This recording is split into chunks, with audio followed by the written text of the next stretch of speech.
Oui, merci beaucoup, mesdames, messieurs.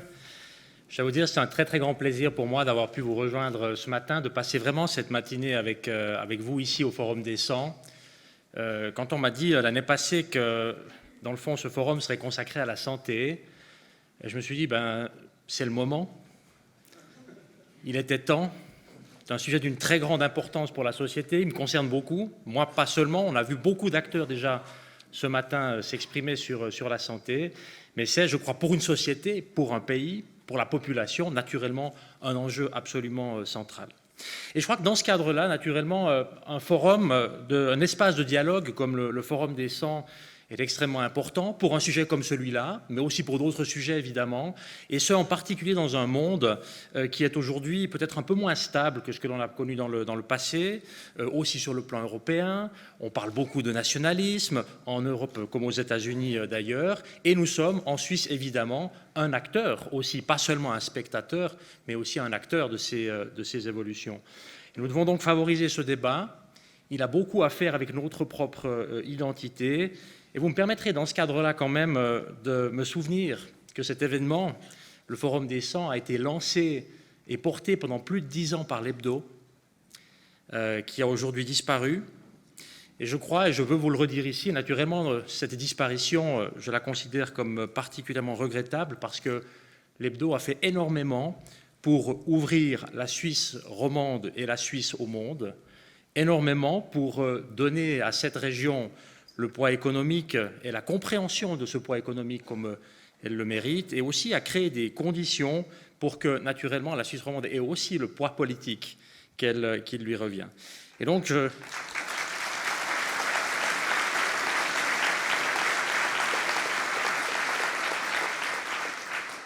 souhaitais dire ces quelques mots en commençant, mais également aussi en passant féliciter et remercier le temps qui a repris le flambeau et qui permet au Forum des 100 de se poursuivre. Et on voit ce matin, avec votre présence, l'importance de cet événement. Sur la santé maintenant. Je ne vais pas revenir trop longuement sur la matinée parce qu'elle était pour moi assez exemplaire des différents débats que l'on a sur le domaine de la santé.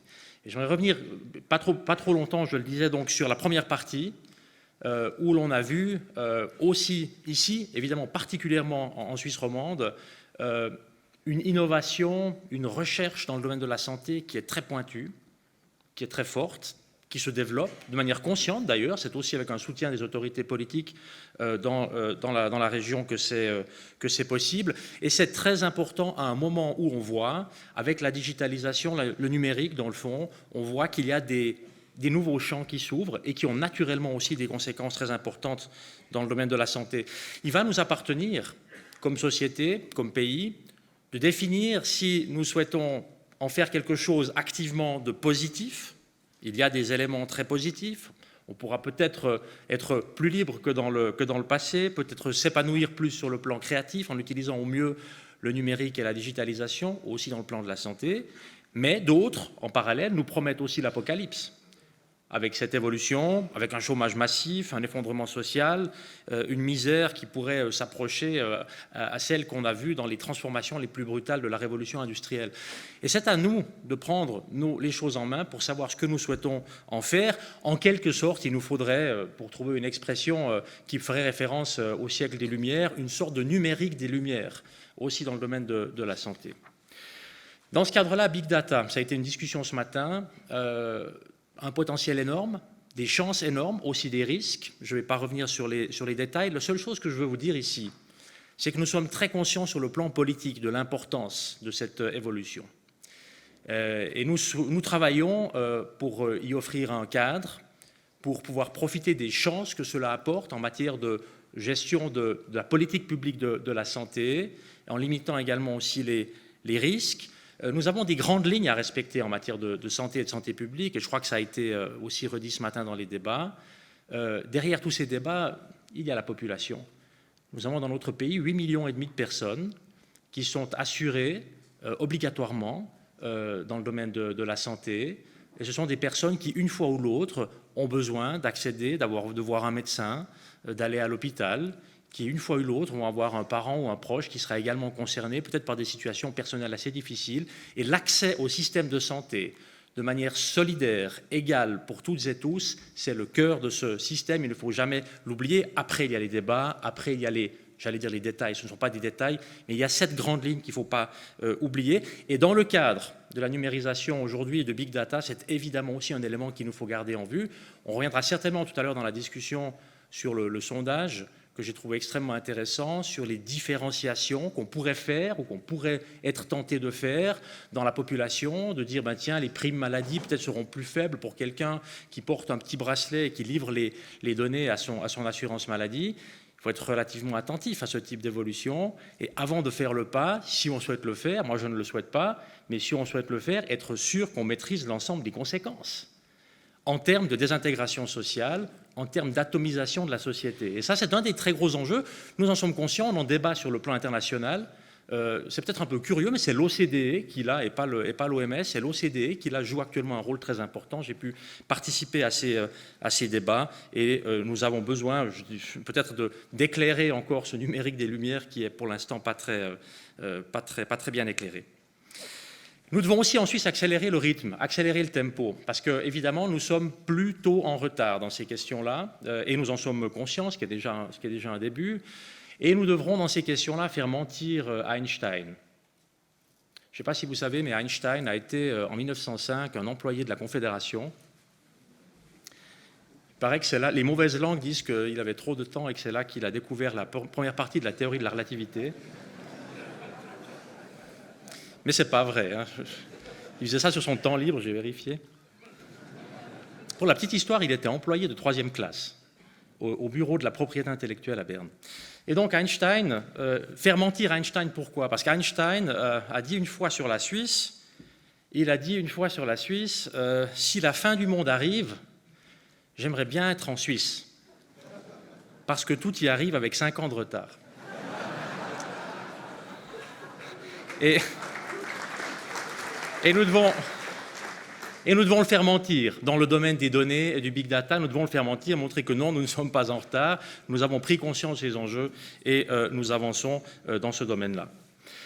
Les nouvelles technologies ont naturellement en matière de santé des conséquences très importantes. Très peu d'éléments ici, mais un ou deux que j'aimerais citer. La médecine personnalisée, immense enjeu. Je dois vous dire que comme responsable de la santé sur le plan fédéral, je vois naturellement les potentiels en termes de soins, en termes de prestations de santé pour les patientes et les patients.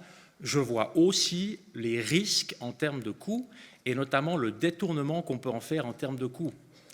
Vous savez, un des grands débats qui nous a beaucoup occupés à Berne ces dernières années, c'était celui de la définition d'une maladie rare.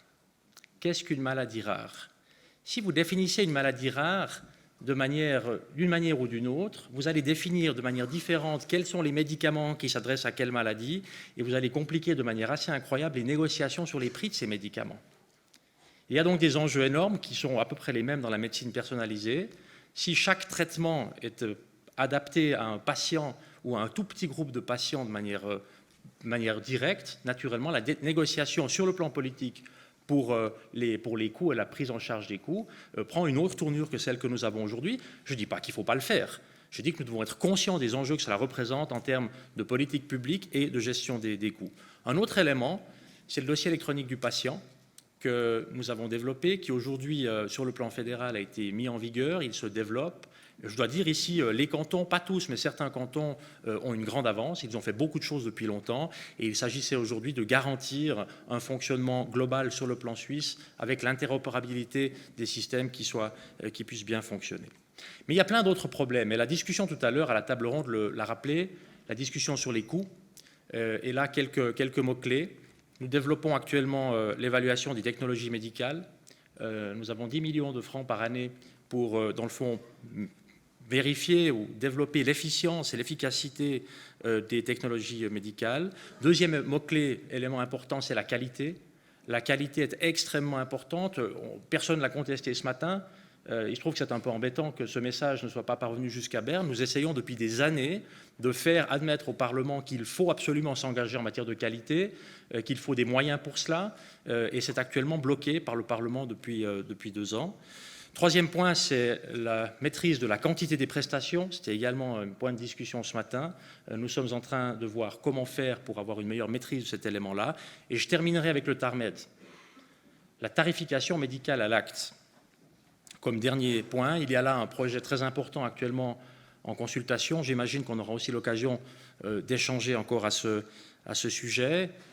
Et là, vous savez, il faut quand même se rappeler il faut se méfier des automatismes tout d'abord, et puis qu'il n'y a pas d'automatisme qui dirait si c'est privé, c'est efficient. Ce n'est pas si simple que ça, en particulier pas dans le domaine de la santé. On ne peut pas dire si c'est privé, c'est efficient, si c'est public, ce n'est pas efficace, ce n'est pas efficient. C'est beaucoup plus compliqué que ça. Preuve en est le TARMED. Le TARMED, la tarification médicale à l'acte, a été développé par les partenaires privés. Je me suis fait livrer une fois en format papier pour montrer à mes collègues au Conseil fédéral ce que c'est le TARMED. Puis on m'a dit, mais vous le voulez en une seule langue ou dans les 3 langues nationales? Puis j'ai dit, mais pourquoi ça fait une différence? Moi, je pensais avoir un petit paquet de feuilles et puis un peu plus haut. J'ai dit, bon, une seule langue, on ne va pas prendre trop de risques. J'ai reçu un carton de 4000 pages, extrêmement détaillé, difficile à comprendre, en tout cas pour les patients, pour moi aussi, je dois vous le dire. Et je peux vous jurer ici que si la politique avait osé développer un truc pareil, on nous aurait dit « mais quelle horreur !» C'est bien la preuve que ça ne fonctionne pas. Et donc, je vous dis ça pour simplement relativiser un peu ces réflexes qu'on pourrait avoir. Aujourd'hui, nous sommes en train de revoir ce TARMED. Monsieur Loretan a parlé d'une idée qui est certainement intéressante à poursuivre. Il y en a d'autres où je n'adhère pas du tout, mais il y en a une où je peux adhérer, c'est la réflexion sur les forfaits dans le domaine du TARMED. Ce n'est pas si simple à faire, c'est un domaine que nous devons approfondir, mais on ne va pas attendre. On ne va pas attendre 5 ou 10 ans pour faire maintenant une réforme que les partenaires tarifaires, en 7 ans, n'ont pas réussi à faire, raison pour laquelle nous avons mis en consultation une révision de ce TARMED qui corrige déjà des éléments relativement importants et qui doit nous permettre de diminuer une partie de ces fausses incitations qui existent aujourd'hui dans le système de financement.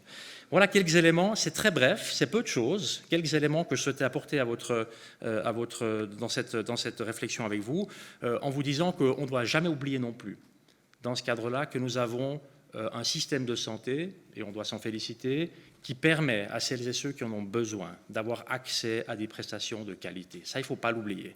C'est essentiel, c'est ça la base de l'ensemble du système. Ce système, il a un prix, évidemment, il a un coût.